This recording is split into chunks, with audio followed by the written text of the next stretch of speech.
Comment vivre du e-commerce en 6 étapes. Salut à tous et bienvenue dans cette nouvelle vidéo. Aujourd'hui, je vais vous expliquer comment vous allez pouvoir vivre pleinement du e-commerce en 6 étapes. Avant de commencer la vidéo, je voulais juste vous demander de vous abonner à la chaîne si jamais le contenu que je fais vous plaît. Moi, ça m'aiderait énormément, ça me booste, ça me motive, ça aide la chaîne, surtout que ça vous coûte rien et il y a plus de 50% des gens qui ne sont pas abonnés. Donc s'il vous plaît, abonnez-vous. N'hésitez pas non plus à mettre un petit commentaire et un petit like si jamais la vidéo vous a plu. Et n'oubliez pas de me rejoindre sur mon canal Telegram gratuit. Dessus, je partage énormément de conseils, je partage énormément d'astuces, je fais des concours, je fais gagner 1000 €, des fois je fais gagner des coachings, etc. Donc bref, il y a énormément de choses à gagner, à être sur mon canal Telegram gratuit. Donc le lien est dans la description, je vous y attends. Ok, voilà, maintenant que tout ça c'est dit, on va pouvoir attaquer la vidéo. Mais juste avant, je voulais juste rajouter un petit truc par rapport au e-commerce. Alors, il faut savoir que dans cette vidéo, je vais vous partager 6 étapes, 6 points clés pour réussir à vivre pleinement du e-commerce. Mais vivre pleinement du e-commerce, c'est pas forcément quelque chose de facile. Donc je tiens à le dire dès le début de la vidéo parce que c'est quand même important. On n'est pas en train de dire que vivre du e-commerce c'est facile, mais par contre, si vous suivez bien ces 6 étapes et que vous appliquez tous les conseils que je vous donne dans cette vidéo dans votre business en e-commerce, alors forcément vous allez avoir des résultats et donc à terme vous allez pouvoir vivre du e-commerce. Sachant qu'en plus le e-commerce vous permet vraiment d'avoir une totale liberté par rapport à plein d'autres business parce que vous allez pouvoir vivre de où vous voulez, vous allez pouvoir travailler comme vous voulez, avec qui vous voulez, vous pouvez travailler tout seul et faire des millions d'euros. Vous avez juste besoin d'un ordinateur et d'une connexion internet. Ensuite, que vous viviez en France, aux États-Unis ou n'importe où dans le monde, tant qu'il y a internet, il n'y a aucun problème. Donc ça c'est un énorme avantage. Surtout que vous pouvez en plus être complètement libre financièrement parce que le e-commerce va vous permettre de gagner entre 2 et plusieurs millions d'euros par mois. Donc c'est assez dingue, le potentiel est quasi illimité. Donc clairement c'est pour moi le meilleur business à lancer. C'est pour ça que j'en parle beaucoup sur la chaîne, j'en parle beaucoup sur mes réseaux sociaux. Moi c'est mon business principal, c'est celui qui m'a permis de faire plus de 3 millions d'euros. Donc franchement je vous conseille vivement de bien suivre cette vidéo et de bien suivre les 6 points clés que je vais vous donner, notamment le dernier. Donc restez bien jusqu'à la fin de la vidéo parce que ça va être un point ultra important pour votre réussite. Point numéro 1, arrêtez de vouloir tout brander et créer votre marque dès le début. Donc faut bien comprendre que ce que je veux dire par là, c'est que l'intention de créer sa marque et tout ça c'est très bien, ça c'est un bon point, ça c'est positif, j'encourage la création des marques. Mais il y a beaucoup de gens qui te lancent et qui veulent directement un packaging customisé, un produit customisé, un site customisé, des publicités payées avec une agence, etc. Mais en fait vous faites une grosse erreur en faisant ça parce que quand vous débutez vous avez beaucoup de chances d'échouer, forcément vous n'avez pas le retour, vous n'avez pas l'expérience et donc ce qui va se passer c'est que vous allez perdre du temps, perdre de l'argent et perdre de la motivation en faisant ça. Alors que vraiment 70% de votre résultat ça va être juste votre publicité, votre marketing et votre produit, votre offre quoi. Globalement il n'y a pas besoin de se prendre la tête à faire des packaging, du stock, etc. Si le produit vous ne l'avez pas encore testé, il n'y a pas d'intérêt. Justement l'avantage du e-commerce dropshipping c'est que vous puissiez justement tester vos produits facilement, sans stock, sans packaging, etc. Enfin sans packaging, si il y en a quand même un minimum, mais sans packaging modifié et voilà avec le minimum requis pour voir si ça marche. Et si ça marche, ok, bah dans ce cas-là on passe à un niveau supérieur, on augmente les budgets, etc. Et à terme on fait nos propres packaging, on commande nos stocks, on fait notre propre marque. Mais commencer directement en marque ça va vous coûter des milliers d'euros et si vous échouez ça va vous faire très très mal. Donc faites les choses dans l'ordre, commencez petit, dropshipping, vous voyez votre produit, vous testez, hop ça marche sur 1, 2 jours, 3 jours, 4 jours, 5 jours, une semaine, 2 semaines, vous dites ok bon là on a la preuve que ça marche, ça se passe plutôt bien, on est rentable, dans ce cas là je peux commencer à penser à faire du stock, à faire des packaging, etc. Parce qu'en plus il y a beaucoup de gens qui pensent que ouais mais si j'ai pas mon packaging les gens ils vont pas commander ou ils vont pas être contents, etc. Non pas du tout, parce que le packaging il arrive à quel moment? Le packaging il arrive quand les clients reçoivent leur produit. Donc entre le moment où ils voient votre publicité et le moment où ils reçoivent le produit, il y a quoi? 10 jours, 2 semaines. Ces 2 semaines là vous auriez pu les passer pour tester correctement vos produits, vous auriez pu voir s'il y avait vraiment besoin d'un packaging. Parce que ce qui va se passer c'est qu'ils vont ouvrir le colis, si le produit leur plaît déjà ils vont même pas se poser la question du packaging. Et si le produit voilà ils ont une petite, ils se disent ouais j'aurais bien aimé avoir un packaging, etc. Bah vous allez avoir ce retour là 2 semaines après. Donc votre testing vous l'avez déjà fait, vous savez si ça marche ou si ça marche pas. Si vous avez ce retour là sur les premières commandes, vous faites directement votre packaging et c'est tout simple. Alors que vous prenez la tête pour faire un packaging sur un produit que vous n'avez même pas testé. En fait le packaging va rien changer sur vos ventes, il aura aucun effet parce que les gens ils vont même pas savoir au moment où ils commandent qu'il y a un packaging. Ça va être intéressant d'avoir un packaging pour créer justement de la récurrence, de la rétention, faire en sorte que les clients reviennent. Donc vraiment quand vous construisez une grosse communauté, vous construisez une marque et vous avez besoin d'une base solide de clients avec le bouche à oreille, etc., une bonne expérience. Donc tout ça oui, mais par contre au début ça sert à rien, ça pousse pas à la vente, ça va rien changer sur vos résultats. Au final l'essentiel il est pas là, l'essentiel il est sur votre site, sur votre produit, votre marketing, votre offre. Donc faites attention, ne pas aller trop vite, ne vous grillez pas. Je dis pas que c'est impossible de créer une marque dès le début de zéro, c'est possible, il y a plein de gens qui le font. Mais par contre les frais et les coûts engendrés sont extrêmement élevés, c'est-à-dire que même moi je le ferais quasiment pas. Je pourrais le faire vraiment si je vois qu'il y a un truc un peu particulier, mais sinon jusqu'à aujourd'hui je l'ai jamais fait. J'ai des marques, mais d'abord j'ai commencé en dropshipping, j'ai testé, ça coûte moins cher, on voit, on prend notre temps, on n'est pas pressé, on voit les retours, ok ça marche bien, on améliore le packaging, et ainsi de suite, et ainsi de suite. Voilà, étape par étape, surtout si vous démarrez, parce que sinon ça risque d'être un gros bordel pour vous. Point numéro 2 qui va du coup avec le point numéro 1 également, c'est de créer des sites et des visuels trop compliqués, trop complexes, qui vous prennent trop de temps dès le début. Je pense que en fait le problème numéro 1 se lie beaucoup avec le problème numéro 2 parce que du coup souvent c'est les personnes qui sont très perfectionnistes, et il y en a dans le business, j'en vois même en accompagnement, j'en vois qui sont très perfectionnistes, qui veulent que chaque moindre détail soit optimisé, soit propre, etc. C'est un gros défaut dans l'entrepreneuriat. Il ne faut pas être trop perfectionniste. Alors oui, c'est important que l'ensemble soit cohérent, que l'ensemble soit beau et que l'ensemble soit propre, mais il n'y a pas besoin d'être perfectionniste parce que ça va vous faire perdre du temps. En fait, priorisez, pensez à la loi de Pareto. 20% de vos efforts vont vous donner 80% des résultats et 80% de vos efforts vont donner que 20% des résultats. En travaillant les petits détails à droite, à gauche, que vous êtes perfectionniste, etc., vous faites le 80% qui va vous donner même pas 20% du résultat. Et c'est même pas 20%. C'est-à-dire que les 20% qui vont vous donner les 80% du résultat, c'est le produit en lui-même, donc la recherche produit, comment vous allez trouver le produit, est-ce qu'il est bon, etc.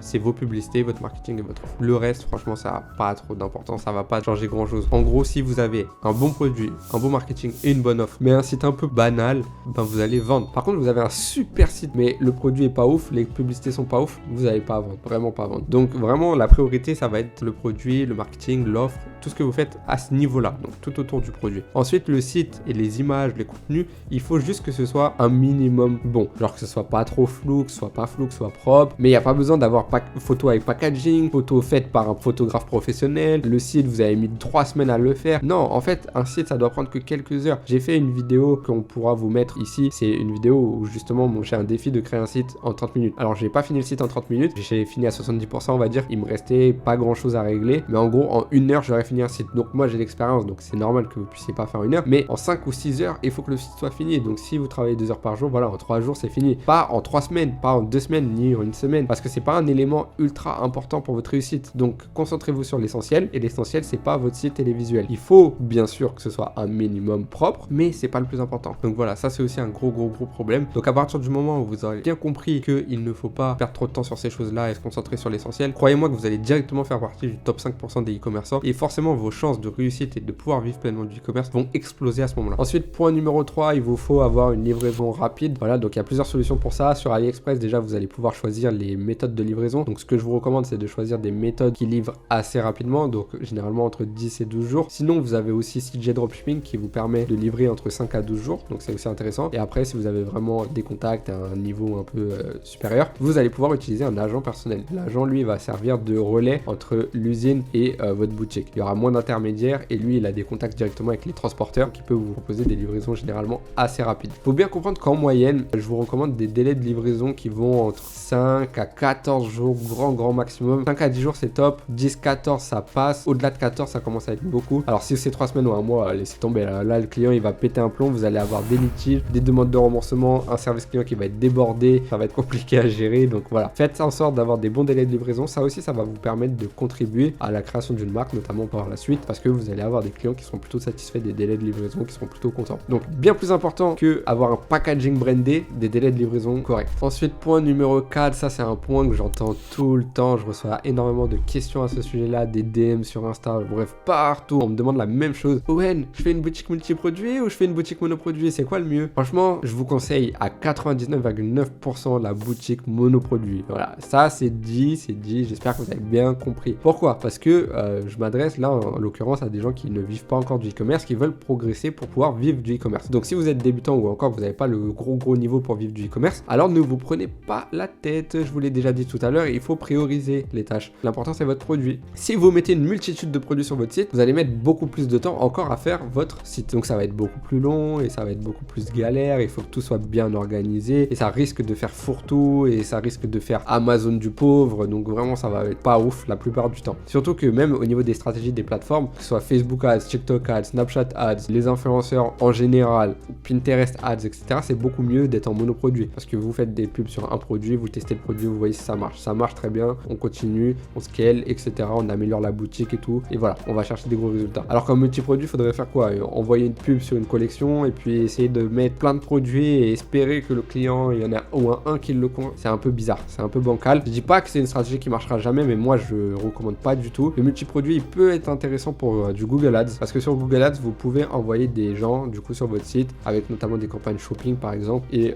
ensuite les clients eux vont chercher directement quel produit les intéresse dans tout ce qu'ils peuvent voir. Donc ça peut être intéressant dans quelques cas et ça vous permet de tester plein de produits d'un coup. Mais Google Ads est assez différent de Facebook, Pinterest, TikTok, etc. Parce que sur Google Ads ça part d'une recherche. Les gens recherchent des mots-clés et donc par rapport à ces mots-clés, Google va leur montrer les publicités. Sur Facebook ou TikTok par exemple, ça n'a rien à voir. Si les gens sont sur Facebook ou sur TikTok et du coup pendant qu'ils sont en train de scroller, ils tombent sur votre publicité, donc ça les interrompt. Il n'y a pas forcément d'intention d'achat à la base. Pas du tout les mêmes stratégies. Donc voilà, moi en moyenne, je vous recommanderais vraiment monoproduit. C'est beaucoup plus simple, beaucoup plus facile à faire, ça vous prend moins de temps. Si ça marche, ça va beaucoup plus vite. Et d'ailleurs, même si ça marche, vous pouvez passer en multiproduit, mais pas le multiproduit où vous mettez tout et n'importe quoi, des produits de beauté avec des produits pour chiens, etc. Le multiproduit niche, c'est-à-dire que si vous lancez un produit de beauté pour les femmes, par exemple, que ça marche en testing, vous êtes rentable et tout, ensuite vous pourrez ajouter sur votre boutique d'autres produits dans la même niche, donc des produits de beauté pour femmes, mais différents produits, des produits complémentaires, voilà, ou d'autres choses. Ça marche bien, ça c'est intéressant parce que du coup, les clients vont être contents, ils peuvent revenir, vous pouvez leur envoyer des mails en leur proposant d'autres produits complémentaires, etc.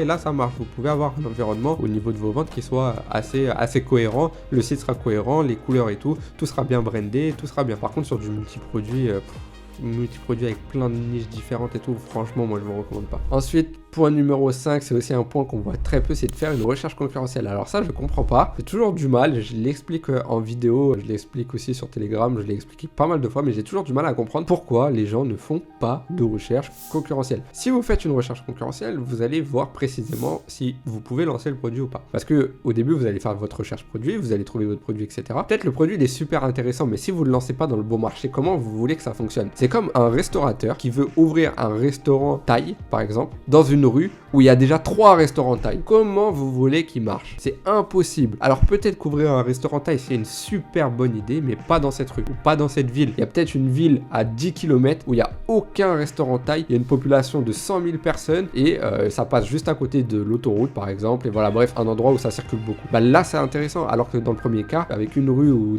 il y a 3 restaurants thaï, c'est pas du tout intéressant. Et ben en e-commerce et en dropshipping c'est exactement pareil. Vous allez pouvoir trouver un produit par exemple aux États-Unis, le produit vous allez vous dire ah il est saturé, il est mort, alors que ça se peut vous le lancez juste sur le marché français et il cartonne parce que sur le marché français c'est pas lancé. Ou même peut-être vous allez trouver aux États-Unis, il est saturé de fou, en France il est saturé de fou, vous lancez dans un marché comme le Danemark et il y a personne dessus et vous êtes tout seul. Et là vous avez un produit gagnant que vous lancez tout seul, donc vous êtes libre. Ça veut dire c'est tout the moon là, c'est tout droit vers les étoiles. Donc voilà, faites cette recherche concurrentielle, regardez vos concurrents, estimez si ça vaut le coup de lancer, s'ils sont trop présents, s'il vaut mieux lancer dans un autre marché. Et quand vous ciblez par exemple un marché A, un marché B, un marché C, faites toujours la recherche concurrentielle. Vous regardez en France, le produit vous paraît intéressant, trop de concurrents, vous lancez pas. Vous regardez par exemple en Allemagne, pas de concurrents, ok, bah on lance le produit en Allemagne, ça peut être intéressant. Faire ce genre de recherche, ça peut être super intéressant. Déjà, ça va vous éviter de nombreuses erreurs, parce qu'il y a plein de produits où au premier abord, on se dit ah ouais, le produit il est incroyable, il répond à un problème, il a tout quoi. Vraiment le produit il a tout. Sauf que bah ouais, mais il est lancé 4 fois par jour.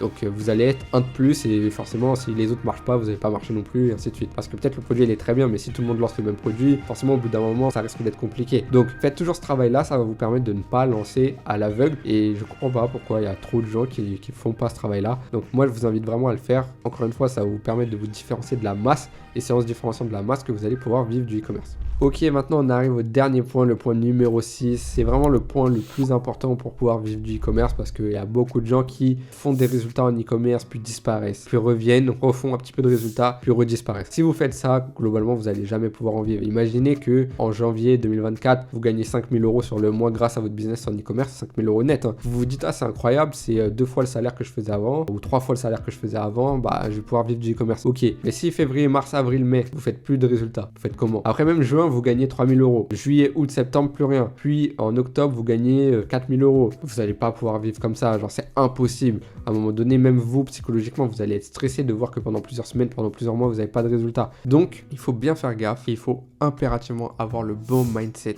le bon état d'esprit, l'état d'esprit d'un gagnant. C'est comme ça, vraiment, avec cet état d'esprit-là que vous allez pouvoir tout exploser. En gros, les 5 points d'avant, c'est 5 points qui sont très importants. Le 6e, c'est la clé. C'est vraiment la clé. C'est le point le plus important. Avoir un bon mindset, un bon mental et être à l'épreuve des balles. Parce que vous allez vous en manger. Vous allez avoir des blocages, vous allez avoir des problèmes, vous allez avoir des gens autour de vous qui vont sûrement vous critiquer pour vos choix, qui vont pas vous comprendre, qui vont pas être d'accord avec vous, qui vont vous dire vous faites n'importe quoi, blablabla, etc., etc. Mais il faudra toujours tout laisser passer, ok? Quand ça va pas, vous allez avoir des jours meilleurs. Quand on vous dit que c'est nul ce que vous faites, dans 2 ans, ils vont vous dire comment t'as fait, explique-moi s'il te plaît, machin, j'ai trop envie de faire aussi comme toi, etc. Donc vraiment, n'ayez pas peur, n'ayez crainte. Toutes les peurs, en fait, que vous avez au fond de vous, peur de vous lancer, peur d'avoir des échecs, peur de perdre de l'argent, peur d'être jugé, etc. C'est des peurs qui sont normales. J'y suis passé, parfois ça m'arrive encore d'avoir peur, et c'est normal. Là où ça ne devient problématique, c'est si votre peur, elle prend le dessus et elle vous empêche d'agir. Il faut pas que ce soit le cas. Il faut être ok avec la peur, il faut la comprendre, il faut l'avoir, mais il faut pas qu'elle vous gêne. Parce que si vous avez peur de rien, vous êtes fou.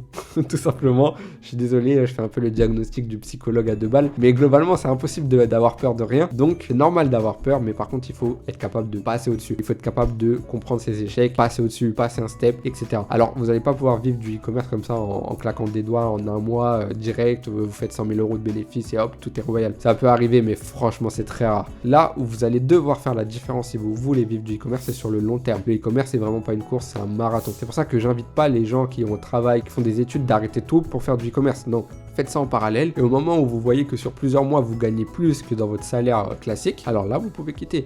Typiquement, vous gagnez 2 000 € par mois et après 6 mois d'e-commerce, vous commencez seulement à gagner 3 000 €. Abandonnez pas maintenant, quoi. Faites attention. Mais par contre, si au bout d'1 an d'e-commerce, vous avez fait 3 premiers mois où vous gagnez rien et puis ensuite vous avez gagné 5 000 € tous les mois et que maintenant vous sentez que vous êtes capable d'aller loin, etc. Là, allez-y, prenez les choses en main, même si ça fait peur, je le sais, mais ce petit stress, il va vous aider aussi à vous pousser. Par contre, il faut justement utiliser ce petit stress de se dire, ok, bah là, j'ai plus de sécurité, entre guillemets, par le salariat, j'ai plus papa, maman, j'ai pas machin, je dois me débrouiller, j'ai mon loyer, j'ai ma famille, etc. Dans ce cas-là, il va falloir aller bosser encore plus dur. Et c'est là où votre mental, il va être très important parce qu'il y en a qui lâchent à ces moments-là. Et du coup, c'est là où beaucoup de gens n'arrivent pas vraiment à vivre du e-commerce. Et vous, il va falloir être consistant dans votre travail. C'est-à-dire travailler tous les jours progresser pour votre réussite. Tous les jours progresser, tous les jours aller chercher des nouveaux tests, toujours améliorer les résultats, toujours faire plus de choses, etc. Et comme ça, petit à petit, vous allez construire des briques et du coup, vous allez avoir une base qui sera assez solide pour être à l'aise et vous dire que même s'il y a des mois moins bien, vous n'allez jamais descendre en dessous du salaire que vous faisiez avant. Comprenez bien que le temps va être votre allié là-dedans. Forcément, plus le temps va défiler, plus vous allez progresser, plus vous allez devenir bon. Par contre, ne vous enflammez pas trop. C'est pas parce que vous faites un mois à 10 000 € que d'un coup vous abandonnez tout et vous dites allez va te faire foutre à votre patron et vous barrez et tout. Non, parce que si vous faites ça, ça va être compliqué pour vous. Franchement, ça risque d'être très chaud. Mais si vous voyez que vous êtes stable, que vous montez, que vous vous sentez à l'aise, vous vous sentez confiant en vous, alors là, lancez-vous. Mais comme je vous l'ai dit, mindset, état d'esprit hyper important. Avoir un vrai état d'esprit d'entrepreneur de réussite. Comme je le dis souvent, il y a l'état d'esprit 1.0. Généralement, c'est celui qu'on a quand on démarre. On est là, on ne sait pas trop, on tâtonne, on a un peu peur de tout, on est un peu frileux, etc. Et à l'état d'esprit 2.0, on est un gros bulldozer, on est là pour tout arracher. Et peu importe les obstacles, peu importe les difficultés, on va tout arracher. Quand vous avez ce petit switch de mindset et qu'en plus, vous avez les résultats qui vont avec, ça y est, c'est fini pour vous. On se retrouve tous au sommet. Donc voilà, franchement, écoutez bien et suivez bien ces 6 points-là. C'est vraiment des conseils que je peux vous donner qui, moi, je connaissais pas à mes débuts. J'ai appris tout ça avec le temps, avec les pertes d'argent, etc. Tirez-en parti, tirez-en bénéfice pour ne pas avoir à refaire ces erreurs-là, pour progresser plus vite que moi et du coup aller chercher des gros résultats sans forcément perdre beaucoup d'argent, beaucoup de temps ou même juste perdre le bon mindset pendant le chemin. Ok, voilà, donc j'espère que cette vidéo vous a plu. N'hésitez pas à mettre un petit like, à vous abonner, à mettre un petit commentaire en me disant ce que vous avez pensé de la vidéo. Rejoignez-moi aussi sur le canal Telegram, comme je l'ai dit, je partage énormément de conseils et d'astuces encore plus précis, encore plus de choses dans encore plus de domaines sur Telegram. Donc rejoignez-moi, je partage aussi mes résultats, les coulisses de mes marques et tout. Donc il y a énormément de contenu, il y a aussi des lots à gagner, des concours. Truc de fou. Donc rejoignez-moi sur le Telegram, le lien est dans la description et je vous souhaite à tous une bonne journée ou une bonne soirée. On se retrouve bientôt pour une prochaine vidéo. Allez, salut à tous.